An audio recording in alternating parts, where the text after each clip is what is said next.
આજે આપણે જોઈશું ઈર્ષા એ આત્માને કેટલો બધો નીચા લેવલ પર લઈ જાય છે। ઈર્ષા એક ખોટી પકડ છે।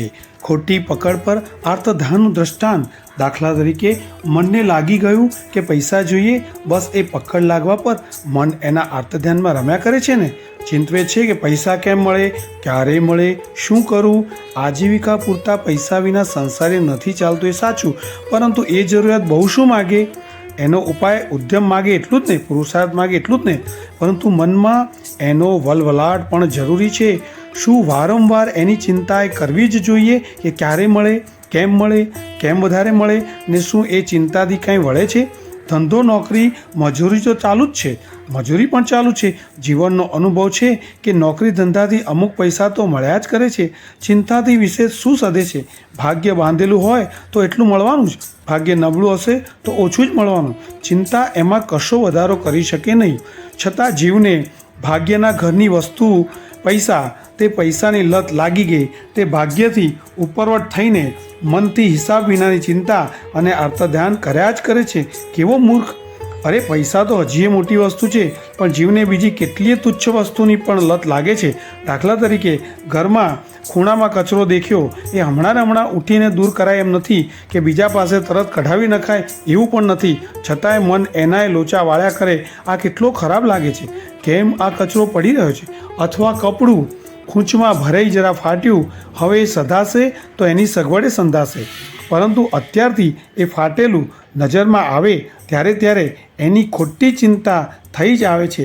આ કેમ ફાટ્યું, ક્યારે સંધાય, આ મફતિયા ખૂંચ ખીલ્લી કેમ રાખી હશે કે કપડાં ફાડે, હવે આ સંધાય નહીં ત્યાં સુધી કેટલું ખરાબ લાગે, ને સંધાય નહીં ને વધારે ફાટે તો?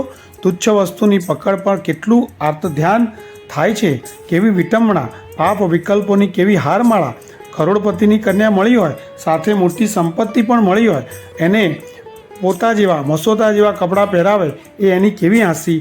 એમ પુણ્ય સાથે મળેલ માનવ જિંદગીને તુચ્છ વસ્તુની લત, ચિંતા લગાડીએ, એ એની કેવી હાંસી।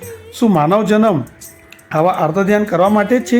શું આર્તધ્યાનથી જીવન આબાદ બને કે બરબાદ? આવાને આવા આર્તધ્યાન ચાલ્યા કરતા હોય ત્યાં શુભ ધ્યાનનો અવકાશ રહે? ચિત્ત દેવદર્શન, વંદન કે જાપ વગેરેમાં જોડાય ત્યારે એમાં સ્થિર રહે ખરું? ફરિયાદ છે ને કે શુભ ક્રિયામાં ચિત્ત સ્થિર નથી રહેતું, પણ આર્ત ધ્યાનની લોથ લાગી હોય ત્યાં સ્થિર શુભ ધ્યાન શાનું લાગે? અને જીવને તુચ્છ લતો લાગેલી હોય ત્યાં કહો આર્ત ધ્યાન આવ્યા વિના શાનું રહે? ભલે ને પછી એ પ્રભુના મંદિરમાં જ કેમ ન હોય, ત્યાં મંદિરમાં એ મનમાંથી બહારની લત તો બહાર મૂકીને આવ્યો જ નથી। એટલું જ નહીં, પણ મંદિરમાં આ પાટલો આમ કેમ વચ્ચે પડ્યો છે, આ પેલા ભાઈ કેમ દર્શનની આડે ઊભા છે, આ ભાઈ ક્યાં સુધી ચોંટ્યા રહેશે, ભલે આ ભાઈ વળી કેમ સ્તવન મોટેથી ગાય છે, આ આમ ન ચાલે। આવી મનને કેટલીય લતો લાગી છે, એટલે આના આર્તધ્યાન ચાલુ જ રહે છે। આવી લત, આવી પકડ, માની લીધેલી એવી જરૂરિયાતો ભૂંડી, ચિત્ત એની પાછળ પાગલ થવાનું, આંધળું બનવાનું, પછી સારી પ્રવૃત્તિ હાથમાં લેવા છતાં એને સારીનું ઊંચું મૂલ્યાંકન નહીં, ઊંચી કદર નહીં, તે વચમાં ખોટા ચિંતન ગબડાવ્યા જ કરશે। તો ખોટી લતો પાછળ કેવી મહાન આત્મસંપત્તિ કમાઈ ગુમાવવાની। જીવન ખોટી લતોથી અને માનેલી ખોટી જરૂરિયાતોથી એવું કલુષિત બને છે કે પછી એની પાછળ ધારાબદ્ધ પવિત્ર વિચારસરણી, ઉપશાંત ભાવ, ઉદાર આશયો, મૈત્રી, કરુણાની વહેતી ભાવનાઓ, અર્યંતનું શુભ ચિંતન વગેરે મહાન સંપત્તિઓ, આત્માની સંપત્તિઓ કમાવાનું હાથમાં હોવા છતાં દુર્લભ, દુઃશક્ય બની જાય છે। માટે ઈર્ષા છોડો।